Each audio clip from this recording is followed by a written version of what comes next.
around the corner was this chimpanzee, and he's charging fast.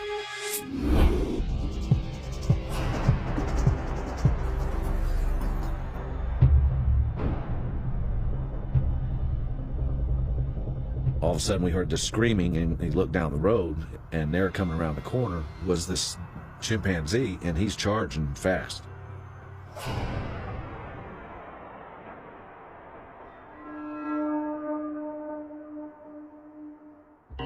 He's probably a good 100 yards in front of us. And I can see the gates. They're almost at that point. And we're over here. We're still inside. And the gate's starting to shut, and Issa punches it. And when he crashed into the gate, and when he crashed, it threw us forward. I remember being just sort of the impact smashing you against the seat. And we just come to a dead stop. And I mean a hard stop. And last thing I seen was the chimpanzee running over the top of the car.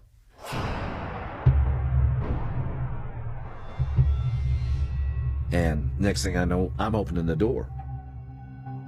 I don't know where I'm going, what I'm doing. I just opening the door.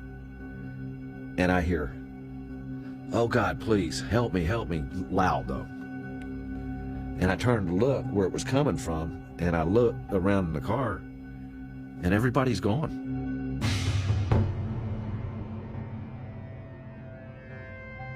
As soon as I heard "help me, please help me," everything changed in me.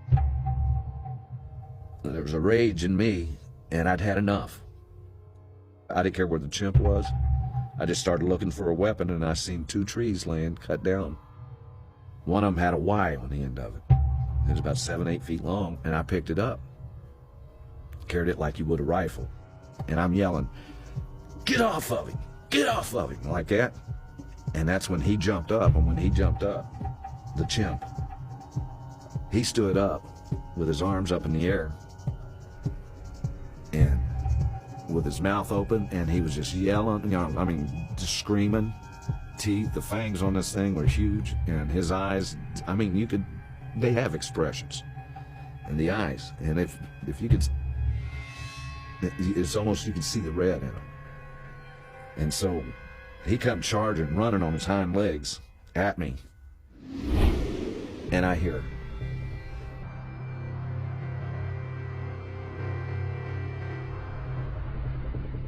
I was angry, in a rage, and I'm yelling, "Get off of him!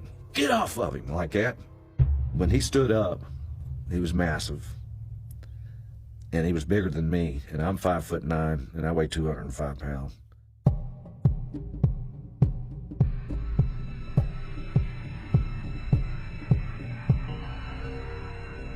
He come charging, running on his hind legs at me.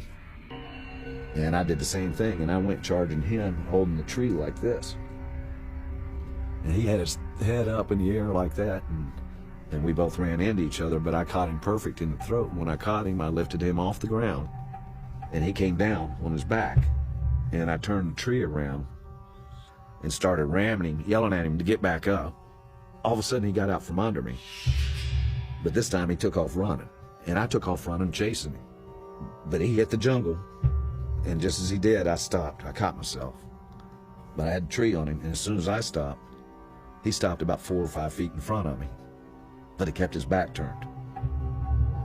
I turned around, and I saw Melvin standing there, and the shirt's going from his hand, and the blood's pouring.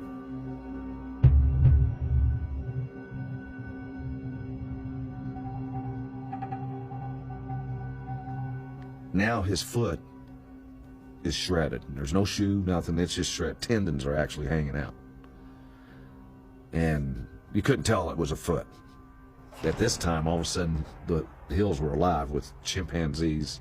You could hear them everywhere, screaming, thumping around.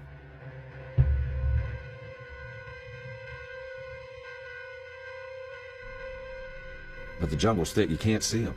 I'm sure they seen us, but I couldn't see them. All I could just look around. I said, "Uh-oh."